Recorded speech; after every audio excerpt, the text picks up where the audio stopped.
C'est quoi la différence entre les tags et les liens? Quand on arrive dans Obsidian, avec toute cette fonctionnalité de lien bidirectionnel, on ne sait plus trop où donner de la tête entre est-ce qu'il faut que j'utilise un lien, est-ce qu'il faut que j'utilise un tag. Donc je vous fais cette vidéo pour vous parler de mon point de vue et pour clarifier un petit peu la chose. Comme vous pouvez le voir ici, j'ai une note sur Le Petit Prince, avec quelques citations, etc. etc. Et on voit en haut ici les métadatas. Si je passe en mode éditeur, donc avec un CTRL-E, vous voyez que ici j'ai toutes les métadatas de cette page là. Juste ici on voit le tag et j'ai mis le tag format/livre. En fait, ce que ça va permettre de faire, c'est de faire des recherches. Si je vais par exemple sur un autre livre, on a ici les 7 morts d'Evelyn Hardcastle.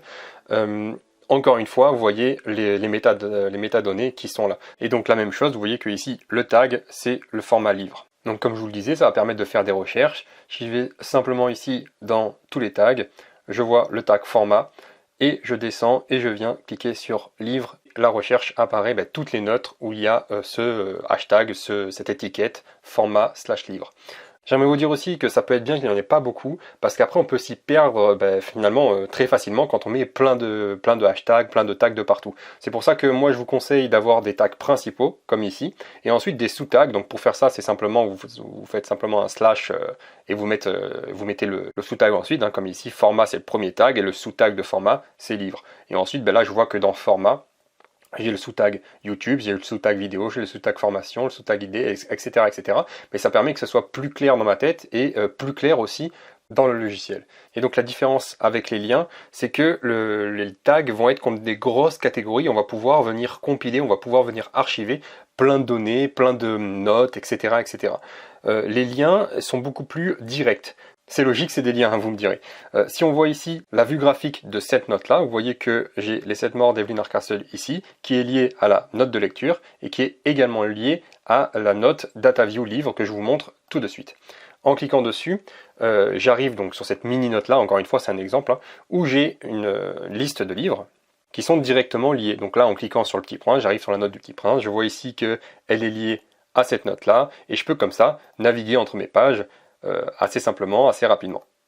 Alors que les tags, comme vous avez vu, c'est vraiment une fonction beaucoup plus de recherche, où on va venir rechercher tous les livres qui comportent ce hashtag format/livre. Et donc là, bon, là, il n'y a pas que des livres, mais c'est simplement, c'était pour vous montrer, pour vous faire l'exemple de cette vidéo. Ce que ça permet également, les hashtags, et c'est ça que je trouve vraiment pratique dans Obsidian, c'est qu'on va pouvoir rajouter le plugin DataView, donc je vous en parlerai dans une prochaine vidéo, et on va pouvoir comme ça faire des listes et venir afficher toutes les métadonnées d'un hashtag en particulier. Donc là, ça c'est la vue graphique, je vais dire ça comme ça. Si je regarde le code qui est vraiment, vous voyez, c'est vraiment du code très très simple, je vois que ici, from, donc qu'est-ce que je veux afficher? Je veux afficher le hashtag format livre.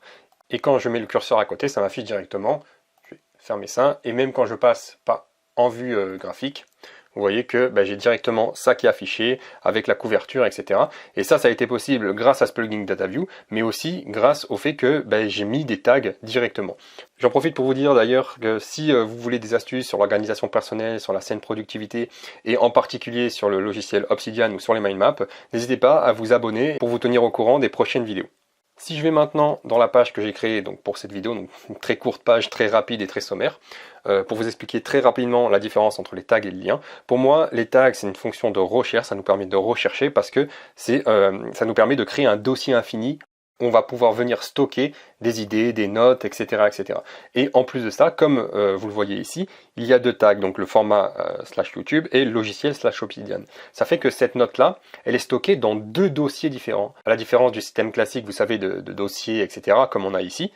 Pour mettre une note dans deux dossiers, je vais devoir la dupliquer et ça va me faire, j'aurai deux notes en fait, qui sera une dans le dossier YouTube par exemple et l'autre dans le dossier Obsidian. Alors que ici, c'est une seule note qui en même temps est contenu dans ces deux grands dossiers-là. Et autre chose, comme je vous l'ai expliqué, les tags, ça nous permet également de catégoriser via des sous-tags. Alors que la différence avec les liens, c'est que pour moi, les liens, ça permet l'association.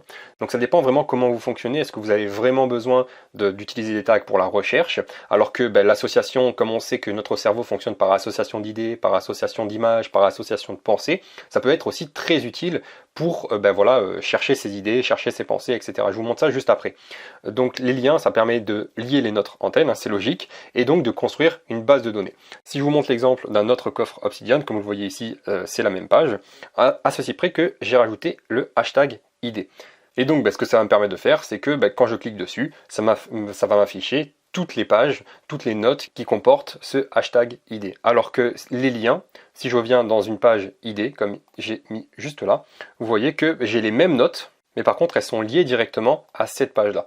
Et si j'ouvre la vue graphique de ce fichier-là, donc du fichier ID, comme vous le voyez, j'ai ma page ID qui est juste ici, et toutes les notes qui pointent vers cette page-là.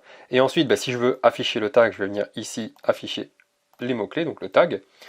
Et comme vous le voyez, ce tag ID, qui est juste ici, n'est pas en lien avec les autres notes, il est simplement en lien avec la page actuelle. Par contre, si je clique sur d'autres notes, comme vous voyez, le hashtag ID est toujours présent.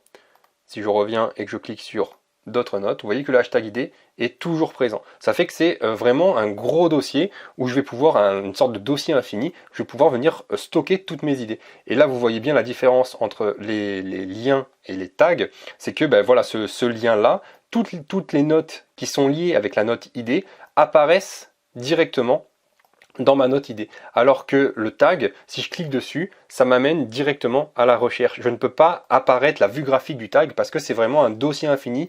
Si je vais à la vue graphique complète, on va essayer de retrouver le hashtag ID qui est juste ici. Donc comme vous le voyez, ce hashtag ID, il comporte toutes les notes que l'on voit en bleu ici. Alors que la page ID, elle est liée à ces notes-là. Le hashtag ID, il n'est pas lié aux notes. Il comporte ces notes-là. Si j'affiche les flèches, vous voyez que toutes les notes pointent vers le hashtag ID, juste ici. Vous voyez que toutes les flèches pointent vers ce hashtag-là, mais de ce hashtag-là, il n'y a aucune flèche qui part. C'est ces notes-là qui sont comprises, qui pointent vers ce hashtag ID. Alors que dans la note ID, c'est cette note-là qui pointe vers les autres notes.